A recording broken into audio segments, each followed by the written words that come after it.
listening to this series that I'm making about objective truth. And I also want to appreciate the ones that have reached out and encouraged and even said that it could help. That means a whole lot to me.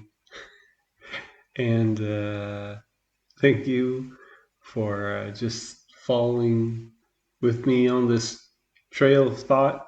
I just want to continue now to the next episode. And this episode I'm going to call Instrument for Knowing. And I'll try to explain what I mean further on in this as we go on here. But what we as humans have to rely on is that we're made up with this instrument for knowing. And by that also having the ability to know right from wrong, or good from bad, light from dark. And this instrument, of course, varies amongst us all, but it is still within us all. This instrument can be trained to get better, but it can also be dulled down and be fogged by not focusing in this life experience that we have. This is the sense of logic, trying to explain further on what I mean here, that knows the color blue from red, that also is noticing objects and gives it names or tags. And here again, I want to mention the name George Herbert Mead. Reading his work and what he kind of worked on, the development of explaining interaction. And as he talked about development of a child, when, for example, when he sees a ball, the child identifies it for him or herself and gives it meaning, or perhaps even a name. The object will have that tag until a parent or someone gives the proper name to it. It can be education that will help to give a child a proper term or a name for what it is experiencing. And that's how we grow as individuals. The recognizing and placing of objects in the life of an individual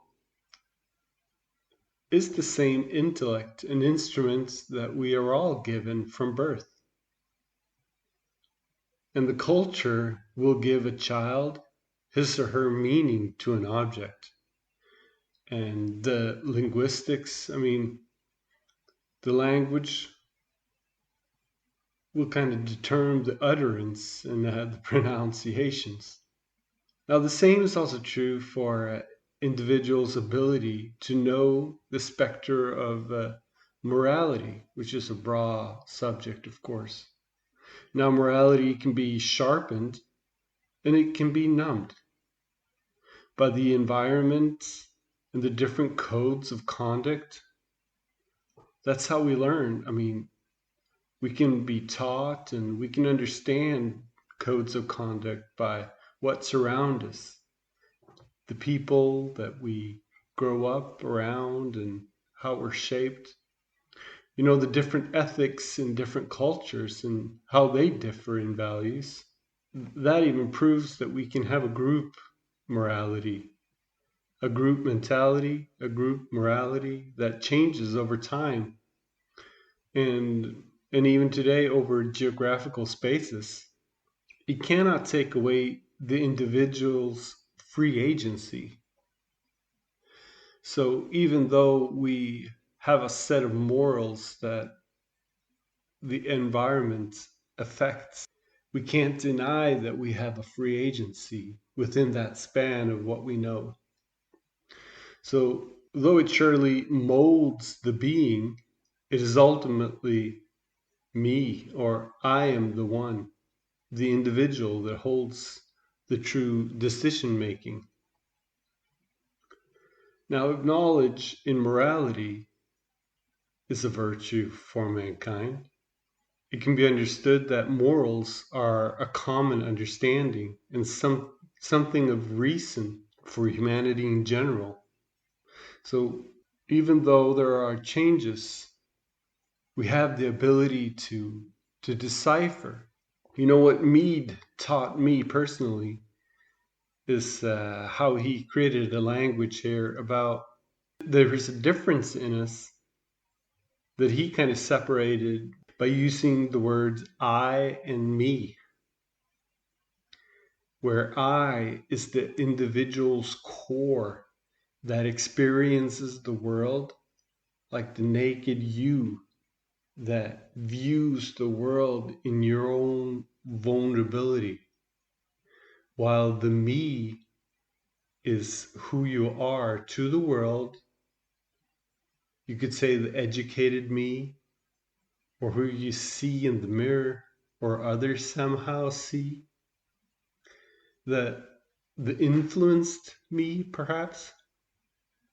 They're not to be misunderstood as separate, of course, but it allowed me to have a language to kind of separate the two, to use while trying to explore it to myself anyway. So when I use the term instrument, this lies, the instrument lies in the inner eye of an individual, how the individual reasons and experiences the world. Like, for example, when you're in an environment or in a group setting and everybody's laughing and you laugh because you're educated and taught to be amongst in the social action.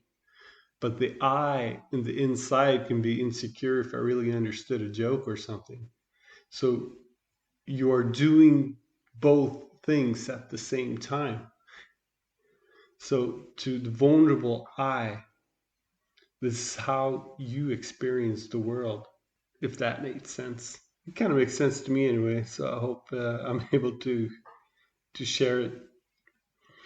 But now then, what seems to be the right choice in different circumstances? Because we know it will always have variety, because we value differently in areas of life. They even change in our own life from when we come from childhood to adolescence and adulthood. And it changes from person to person. I mean, some cultures and some people focus on the better good of society, being altruistic. Others focus on the rights, what's right in the circumstance right here for the individual in that very instance. So the specter can be wide, but to realize that the specter even exists helps us to understand that this is a part of just being human. We have sometimes come to the situations in life where, for example, can I even trust this instrument? Have I gone mad, for example? Can I trust what I've seen? Am I able to decipher correctly what I have experienced? Is where we have to be humble here. We somehow have to trust our instrument because it's the only thing we got. But we have to make sure that we have all the data in all the varieties that we need to make a proper judgment. So we should, by all means, trust our instrument. And don't let anyone make you insecure. But you have to be aware that we always have unknown factors. That means that there's definitely something that is absolute truth. But perhaps we know bits of it. And also, therefore, there must be something in this universe that is called truth. absolute truth. And even though cultural differences and historical eras give color and variations to the perspectives of truth, the elements of truth always stays the same. Truth has therefore always been shaded, knowing we have limitations as individuals. We had individuals as technology and time. So in this universe, there must be something pure, something that contains no fault, something so bright that we can't even see it because of our limitations. And here is where I want to conclude this episode by concluding that we have to trust our instrument, and we have to be sure that it is sound enough to make proper judgment. We just have to be aware of the factors that influence us or hasn't influenced us yet. And by knowing that there is truth to be found, it should arise hope in me, and it should excite me that there's more to understand, there's more to grasp. There is something here that is so much greater than me. So I just want to thank you for listening, and I really do hope that you have a good day.